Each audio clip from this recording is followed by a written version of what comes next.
నేను ఏ రోజు కూడా పార్టీ తల వంచుకునే పని చేయనన్నా. ఇలా పార్టీ కోసం పనిచేస్తాం మేమందరం కూడా.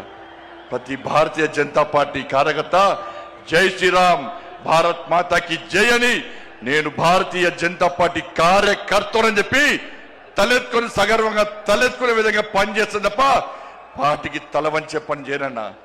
చాతగాని మూర్ఖులు, ధైర్యంగా రాజకీయంగా ఎదుర్కోలేని దద్దమ్మలు ఇలా ఏదో చేసి బండి సంజయ్ని గాని భారతీయ జనతా పార్టీని ఇబ్బంది పడితే నేను ఫామ్ హౌస్ లో ఎలుకని కాదన్నా, ఫామ్ హౌస్ లో ఎలుకని కాదన్నా.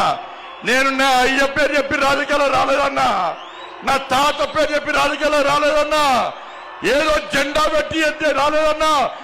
నేను కాషాయపు జెండాను, కమలపు జెండాను భుజం మీద మోసుకొని సామాన్య కార్యకర్తగా నా రాజకీయం ప్రారంభించి ఒక రాష్ట్రీయ స్వయం సేవకగా, ఒక ఏబీవీపీ కార్యకర్తగా, ఒక యువమోర్చా కార్యకర్తగా, ఒక నరేంద్ర మోడీ శిష్యునిగా భారతీయ జనతా పార్టీ కార్యకర్తగా పనిచేస్తున్నప్ప సగర్వంగా భారతీయ జనతా పార్టీ కార్యకర్తని తలెత్తుకొని తిరిగి పనిచేస్తున్నప్ప తల వంచే పని చెయ్యన్నా.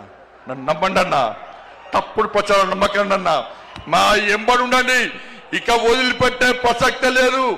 ఈ రోజు నుంచే మోడీ గారు ఈ రోజు వచ్చిపోయిన తర్వాత ఈ రోజు నుంచే తెలంగాణ రాష్ట్రంలో ధర్మం, తెలంగాణ అభివృద్ధి, ధర్మం ఆధారితంగా తెలంగాణ రాష్ట్రాన్ని అభివృద్ధి చేయాలంటే జై శ్రీరామ్, జై తెలంగాణ, జై శ్రీరామ్, జై శ్రీరామ్.